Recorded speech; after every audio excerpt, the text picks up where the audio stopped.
Hello friends, मैं वगीसा भारती आज के इस वीडियो में आप लोगों का बहुत बहुत स्वागत करती हूँ। दोस्तों, आज हम लोग सामाजिक विज्ञान के 30 महत्वपूर्ण प्रश्नों को हल करेंगे जो सीटेट के पेपर 2 के लिए बहुत ही महत्वपूर्ण है। चलिए दोस्तों, आज का सेशन स्टार्ट करते हैं। प्रश्न 1 है, अर्थशास्त्र के अनुसार मौर्य काल में उत्तर पश्चिम भारत के लिए प्रसिद्ध था। ऑप्शन ए है कपास, बी है सोना एवं बहुमूल्य पत्थर, सी है चांदी एवं तांबा, डी है कंबल।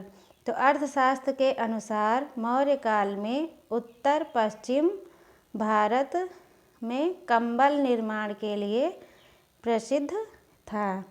कंबल निर्माण के लिए प्रसिद्ध था।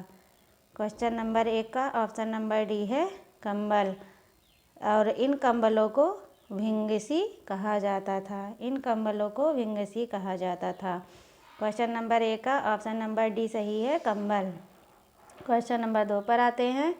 एम्फोरा कहा एक था। ऑप्शन ए है इटली का सिक्का, बी है लाल चमकदार बर्तन, सी है लंबा एवं दोनों तरफ हत्थे लगा जार, डी है छिद्रयुक्त बर्तन। तो एम्फोरा एक था, आकार में लंबा तथा दोनों तरफ हत्था लगा जार। दोनों तरफ हत्था लगा जार है एम्फोरा जार कहा जाता है। एम्फोरा क्या है? एम्फोरा एक प्रकार का जार होता है जिसमें दोनों तरफ हत्थे लगे होते हैं। क्वेश्चन नंबर 3 पर आते हैं। रोमन साम्राज्य में काली मिर्च की इतनी मांग थी कि इसे किस नाम से बुलाते थे? ऑप्शन ए है काला जादू, बी है काला ताबीज, सी है काला पत्थर, डी है काला सोना। तो रोमन साम्राज्य में काली मिर्च को काला सोना कहा जाता था। रोमन जिन्हें हम यवन के रूप में जानते हैं, लोगों द्वारा इसे अधिक प्रयोग किए जाने के कारण यवन प्रिया भी कहा जाता है। काली मिर्च को यवन प्रिया भी कहा जाता है। यवन प्रिया कहा जाता है काली मिर्च को। तो रोमन साम्राज्य में काली मिर्च की इतनी मांग थी कि इसे काला सोना के नाम से जाना जाता था। क्वेश्चन नंबर 3 का ऑप्शन नंबर डी है काला सोना। क्वेश्चन नंबर 4 पर आते हैं। राहट, कामा चरखे एवं अग्नि अस्त्रों का आविष्कार किस काल में हुआ?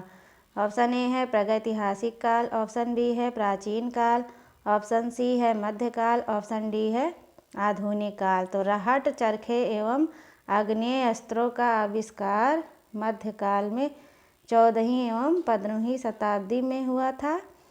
तो क्वेश्चन नंबर 4 का ऑप्शन नंबर है सी, मध्यकाल। ऑप्शन नंबर सी है मध्यकाल। राहट, चरखे एवं अग्नि अस्त्रों का आविष्कार मध्यकाल में हुआ था। क्वेश्चन नंबर 5 पर आते हैं। निम्नलिखित में से किस दिल्ली के सुल्तान की प्रशंसा में एक संस्कृत प्रशस्ति पाया गया है? ऑप्शन ए है इल्तुतमिश, बी है बलबन, सी है अलाउद्दीन खिलजी, डी है फिरोज तुगलक। तो खिलजी सुल्तान अलाउद्दीन खिलजी की प्रशंसा में एक प्रशस्ति जोधपुर में पाया गया है। इसे जोधपुर शिलालेख के नाम से जाना जाता है। यह शिलालेख संस्कृत भाषा में लिखी गई है। इस शिलालेख में अलाउद्दीन खिलजी के विजयों का उल्लेख है। इस शिलालेख में अलाउद्दीन खिलजी के विजयों का उल्लेख है। तो निम्नलिखित में से किस दिल्ली के सुल्तान की प्रशंसा में एक संस्कृत प्रशस्ति पाया गया है? तो अलाउद्दीन खिलजी। और क्वेश्चन नंबर 5 का ऑप्शन नंबर सी है अलाउद्दीन खिलजी। क्वेश्चन नंबर 6 पर आते हैं। हिरण्यगर्भ नामक अनुष्ठान किया जाता था। ऑप्शन ए है जब एक राजा किसी क्षेत्र को जीतता था, ऑप्शन बी है राजा को क्षत्रिय घोषित करने के लिए चाहे वह जन्म से क्षत्रिय न हो, सी है हिरण का शिकार करने से पहले, डी है पुत्र के जन्म के लिए। तो राजा को क्षत्रिय घोषित करने के लिए चाहे वह जन्म से क्षत्रिय ना हो, हिरण्यगर्भ नामक अनुष्ठान किया जाता था। क्वेश्चन नंबर 6 का ऑप्शन बी है। क्षत्रिय को राजा को क्षत्रिय घोषित करने के लिए, चाहे वह जन्म से क्षत्रिय ना हो, राष्ट्रकूट शासक दंतिदुर्ग ने अपनी राजधानी उज्जैनी में हिरण्यगर्भ यज्ञ का अनुष्ठान किया था। क्वेश्चन नंबर 7 पर आते हैं। चोल काल में व्यापारियों के संघ को कहा जाता था। ए है ग्रामम, बी है श्रेणी, सी है नगरम, डी है सभा। चोल काल में व्यापारियों के संघ को क्या कहा जाता था? तो चोलकालीन व्यापारियों के संघ को नगरम कहा जाता था। चोलकालीन व्यापारियों के संघ को नगरम कहा जाता था, जबकि उत्तर भारत में व्यापारियों के संगठन को श्रेणी कहा जाता था। क्वेश्चन नंबर 7 का ऑप्शन सी है नगरम। क्वेश्चन नंबर 8 पर आते हैं। नाथ साहित्य का संबंध है। ए है बंगाली से, बी है असमी से, सी है उड़िया से, डी है मैथिली से। तो नाथ साहित्य का संबंध बंगाली भाषा से है। नाथ संप्रदाय से संबंधित साहित्य को नाथ साहित्य के नाम से जाना जाता है। नाथ संप्रदाय की स्थापना नाथ मुनि मतेंद्र नाथ ने की है। मत्स्येंद्र नाथ ने की है। नाथ संप्रदाय की स्थापना मत्स्येंद्र नाथ ने की है। क्वेश्चन नंबर 8 का ऑप्शन ए है बंगाली। क्वेश्चन नंबर 9 पर आते हैं। खान अब्दुल गफ्फार खान ने उत्तर पश्चिमी सीमांत प्रांत में शक्तिशाली अहिंसक आंदोलन चलाया, जिसे किस आंदोलन के रूप में जाना जाता है? ऑप्शन ए राम रहीम आंदोलन, बी है खिलाफत आंदोलन, सी है खुदाई खिदमतगार आंदोलन, डी है पख्तून आंदोलन। तो सविनय अवज्ञा आंदोलन के समय उत्तर पश्चिम सीमा प्रांत में खान अब्दुल गफ्फार खान ने खुदाई खिदमतगार आंदोलन नामक आंदोलन चलाया। इस आंदोलन के आंदोलनकारियों को लाल कुर्ती दल के नाम से जाना जाता था। इस आंदोलन के आंदोलनकारियों को लाल कुर्ती दल के नाम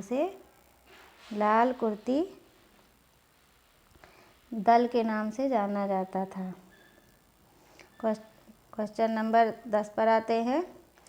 कांग्रेस द्वारा पारित पूर्ण स्वराज 1929 के लिए संघर्ष की प्रस्तावना के बाद को स्वतंत्रता दिवस बनाया गया।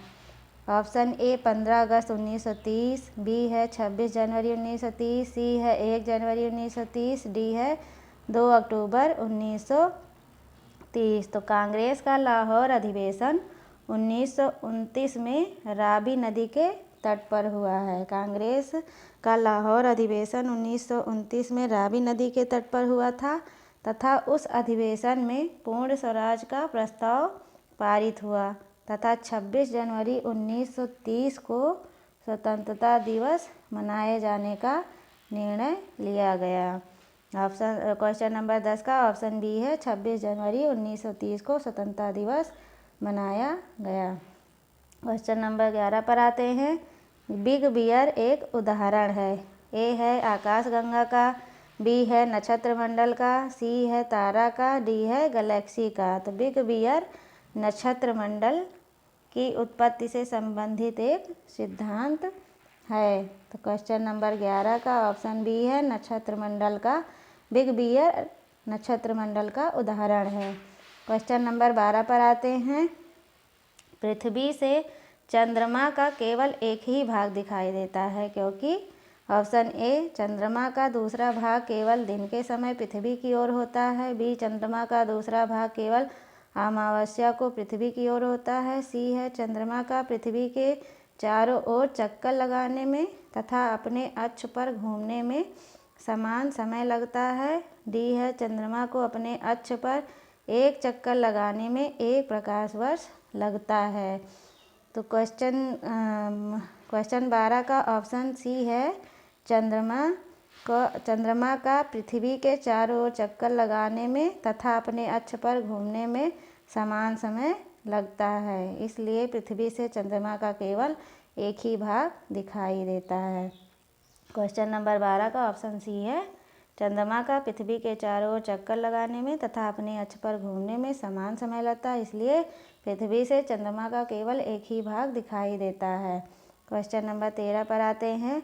पृथ्वी अपने अक्ष पर घूमती है। ए है पश्चिम से पूर्व की ओर, बी है उत्तर से दक्षिण की ओर, सी है पूर्व से पश्चिम की ओर, डी है दक्षिण से उत्तर की ओर। तो पृथ्वी अपने अक्ष पर घूमती है। पृथ्वी अपने अक्ष पर पश्चिम से पूर्व की ओर घूमती है, पश्चिम से पूर्व की ओर घूमती है। पृथ्वी का अपने अक्ष पर घूमना पृथ्वी का घूर्णन गति कहा जाता है और पृथ्वी अपने अक्ष पर 24 घंटे में एक पूरा चक्कर लगा लेती है। क्वेश्चन नंबर 13 का ऑप्शन ए है, पश्चिम से पूर्व की ओर घूमती है पृथ्वी अपने अक्ष पर। क्वेश्चन नंबर 14 पर आते हैं। जैसे जैसे हम पूर्वी गोलार्ध से पश्चिमी गोलार्ध की ओर जाते हैं, देशांतर रेखाओं का आकार ए बढ़ता जाता है, बी घटता जाता है, सी समान रहता है, डी पहले बढ़ता जाता है फिर घटता जाता है। तो जैसे जैसे हम पूर्वी गोलार्ध से पश्चिमी गोलार्ध की ओर जाते हैं तो देशांतर रेखाओं का आकार समान रहता है, क्योंकि प्रत्येक देशांतर रेखा समान होती है। दो देशांतर रेखाओं के बीच की दूरी 111 किलोमीटर होती है। तो क्वेश्चन नंबर 14 का ऑप्शन है डी, पहले बढ़ता जाता है और फिर घटता जाता है।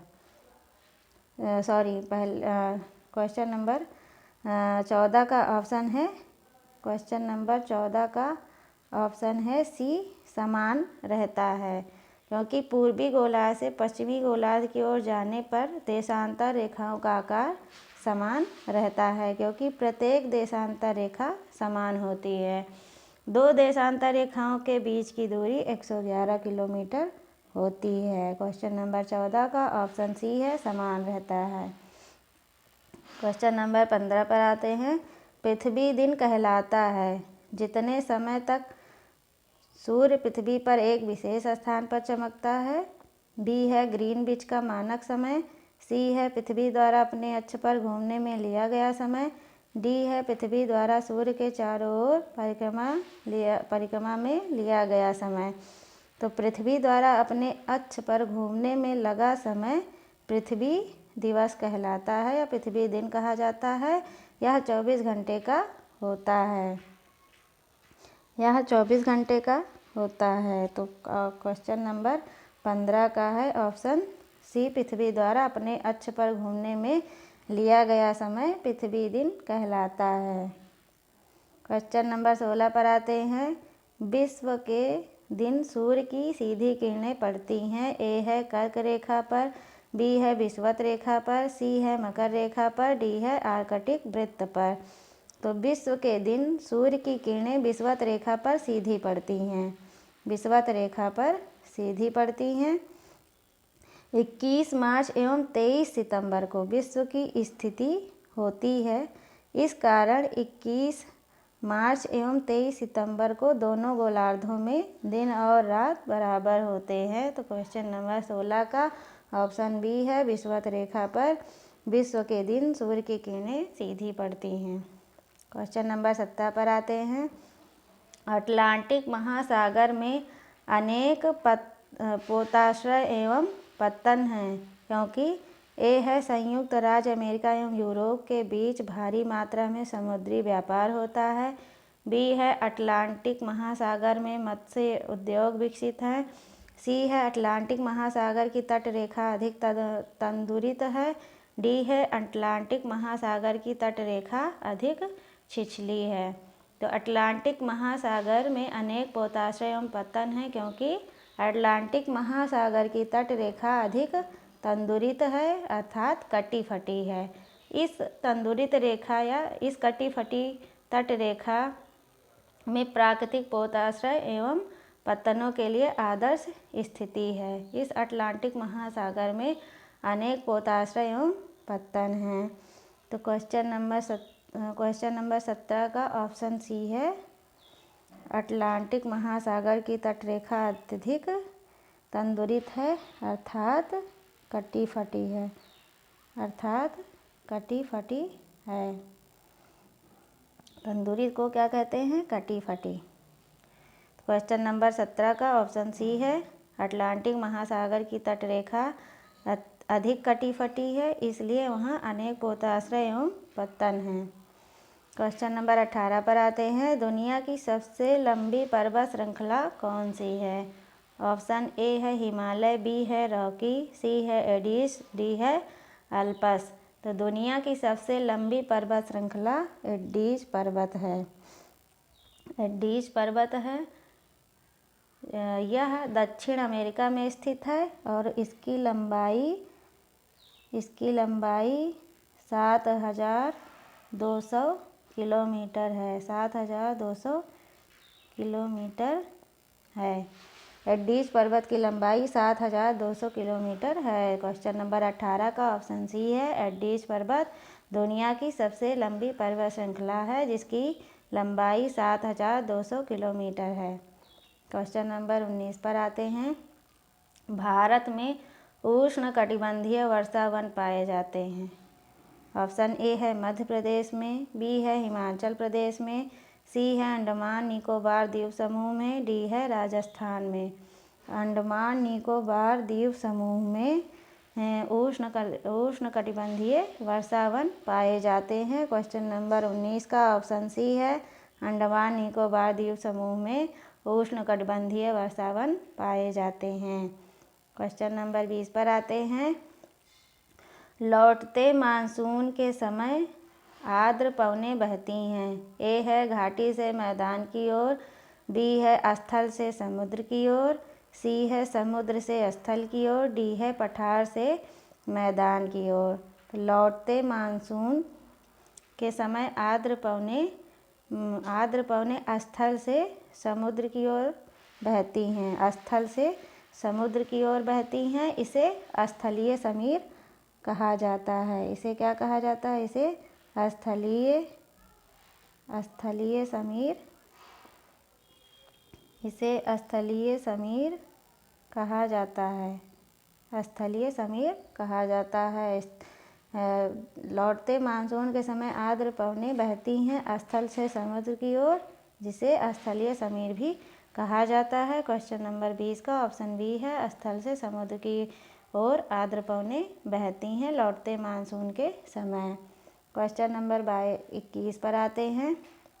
निम्नलिखित में से किसे पृथ्वी का फेफड़ा कहा जाता है? ए है ब्राज़ील के उष्णकटिबंधीय सदाबहार वन, बी है मध्य अमेरिका उष्णकटिबंधीय पर्णपाती वन, सी है चीन के शीतोष्ण सदाबहार वन, डी है चिली के शीतोष्ण पर्णपाती वन। तो ब्राज़ील के उष्णकटिबंधीय सदाबहार वन को पृथ्वी का फेफड़ा कहा जाता है, क्योंकि यह विषुवत रेखा पर स्थित होने के कारण घने तथा सदाबहार वन पाए जाते हैं जो अत्यधिक मात्रा में ऑक्सीजन का उत्सर्जन करते हैं। इसलिए ब्राज़ील के उष्णकटिबंधीय सदाबहार वन को पृथ्वी का फेफड़ा कहा जाता है। क्वेश्चन नंबर 21 का ऑप्शन ए है। ब्राज़ील के उष्णकटिबंधीय सदाबहार वन को पृथ्वी का फेफड़ा कहा जाता है। क्वेश्चन नंबर 22 पर आते हैं। विश्व का सबसे बड़ा नदी बेसिन कौन सा है? ए है गंगा नदी बेसिन, बी है नील नदी बेसिन, सी है मिसिसिपी नदी बेसिन, डी है अमेजन नदी बेसिन। तो विश्व का सबसे लंबी नदी बेसिन अमेजन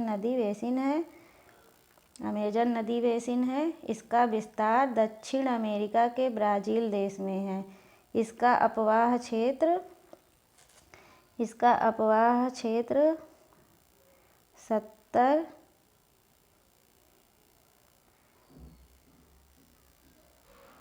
वर्ग किलोमीटर है। 70 और 50,000 वर्ग किलोमीटर है। क्वेश्चन नंबर 23 पर आते हैं। मलोका क्या है? मलोका क्या है? मलोका क्या है? ऑप्शन ए है एक जनजाति, बी है एक प्रकार का घर, सी है एक वन्य पशु, डी है मलक्का का निवासी। तो कोलंबियन जनजातियों द्वारा बनाया गया घर मोलाका कहा जाता है। कोलंबियन जनजातियों द्वारा बनाया गया घर मलोका कहा जाता है। यह जनजाति उत्तर पूर्वी पेरू में निवास करती है। यह जनजाति उत्तर पूर्वी पेरू में निवास करती है। तो मलोका क्या है? मलोका एक प्रकार का घर है। क्वेश्चन नंबर 23 का ऑप्शन बी है, मलोका एक प्रकार का घर है। क्वेश्चन नंबर 24 पर आते हैं। संसाधनों का सतर्कतापूर्वक उपयोग करना तथा उन्हें नवीकरण के लिए समय देना कहलाता है। ए है संसाधन संरक्षण, बी है सतत पोषणीय विकास, सी है संसाधन प्रबंध, डी है विकास प्रबंध। तो संसाधनों का सतर्कतापूर्वक उपयोग करना तथा उन्हें नवीकरण के लिए समय देना संसाधन प्रबंधन कहलाता है। संसाधन प्रबंधन कहलाता है। इसके अंतर्गत संसाधनों की अभिवृद्धि का प्रयास किया जाता है। क्वेश्चन नंबर 24 का ऑप्शन सी है संसाधन प्रबंधन। संसाधन प्रबंधन। क्वेश्चन नंबर 25 पर आते हैं। रक्षक मेखला किसकी एक विधि है? ए है जल संचरण, बी है मृदा निर्माण, सी है बागवानी और डी है मृदा संरक्षण। तो रक्षक मेखला मृदा संरक्षण की एक विधि है। मृदा संरक्षण की एक विधि है। ये इस विधि में मृदा संरक्षित करने के लिए खेत में बॉर्डर एवं आड़ी तिरछी रेखाएं बनाई जाती हैं, जिससे उनका बहाव नहीं होता है। तो क्वेश्चन नंबर 25 का ऑप्शन है, ऑप्शन डी है मृदा संरक्षण रक्षक मेखला की एक विधि है। क्वेश्चन नंबर 26 पर आते हैं। मध्य प्रदेश में स्थित भीमबेटका एक स्थल है। ए है पुरापाषाणिक, बी है नवपाषाणिक, सी है महापाषाणिक, डी है सूक्ष्म पाषाणिक। तो मध्य प्रदेश में स्थित भीमबेटका पुरापाषाणिक स्थल है। पुरापाषाणिक स्थल है। इसमें शैल चित्रों के अवशेष मिले हैं। क्वेश्चन नंबर 26 का ऑप्शन ए है पुरापाषाणिक। क्वेश्चन नंबर 27 पर आते हैं। क्वेश्चन नंबर 27 पर आते हैं। ऋग्वेद काल में कौन सा 3 देवता विशेषकर प्रमुख थे? कौन से 3 देवता विशेषकर प्रमुख थे? ए है रुद्र, विष्णु तथा इंद्र, बी है अग्नि, इंद्र तथा सोम, सी है इंद्र, वरुण तथा रुद्र, डी है अग्नि, इंद्र तथा विष्णु। तो ऋग्वेद काल में 3 प्रमुख देवता थे, अग्नि, इंद्र तथा सोम। अग्नि, इंद्र तथा सोम, ये ऋग्वेद काल में 3 विशेषकर प्रमुख देवता थे। क्वेश्चन नंबर 27 का ऑप्शन बी है अग्नि, इंद्र तथा सोम। क्वेश्चन नंबर 28 पर आते हैं। संस्कृत को जिस भाषा परिवार का हिस्सा माना जाता है उसे कहते हैं। ए है भारत आर्य, बी है भारत यूनान, सी है भारत यूरोप, डी है भारत अरब। तो संस्कृत को भारत यूरोप भाषा परिवार का हिस्सा माना जाता है। संस्कृत आर्यों की मूल भाषा है। तो क्वेश्चन नंबर 28 का ऑप्शन सी है भारत यूरोप। संस्कृत को भारत यूरोप भाषा परिवार का हिस्सा माना जाता है। क्वेश्चन नंबर 29 पर आते हैं। किस स्थान पर मृतक की प्रायः उत्तर की ओर सिर करके दफनाया जाता है? ए है इनाम गांव, बी है बुर्ज होम, सी है मेहरगढ़, डी है भीमबेटका। तो ताम्रपाषाणिक स्थल इनाम गांव महाराष्ट्र राज्य में स्थित है। यहाँ से कब्र के साक्ष्य प्राप्त हुए हैं, जिसमें मृतक को उत्तर दक्षिण दिशा में दफनाए गए थे, जिसमें मृतक का सिर उत्तर की ओर था। तो क्वेश्चन नंबर 29 का ऑप्शन ए है इनाम गांव। इनाम गांव में मृतक का सर उत्तर की ओर रखकर दफनाया जाता था। क्वेश्चन नंबर 30 पर आते हैं। बुद्ध द्वारा लालसाओं व इच्छाओं की तृष्णा को निम्नलिखित में से क्या बताया गया है? ए है पिपासा, बी है तृष्णा, सी है तन्हा, डी है तीव्र इच्छा। तो लालसा व इच्छाओं की तृष्णा को बुद्ध ने तृष्णा नाम दिया था। बुद्ध ने क्या नाम दिया था? तृष्णा नाम दिया था। बुद्ध के अनुसार दुख का मूल कारण तृष्णा है तथा इसे आसक्ति व राग का उद्भव होता है। क्वेश्चन नंबर 30 का ऑप्शन बी है तृष्णा। चलिए दोस्तों, आज का सेशन समाप्त होता है। यदि मेरा वीडियो अच्छा लगा हो तो मेरे चैनल को लाइक करें, सब्सक्राइब करें और कमेंट करें। धन्यवाद।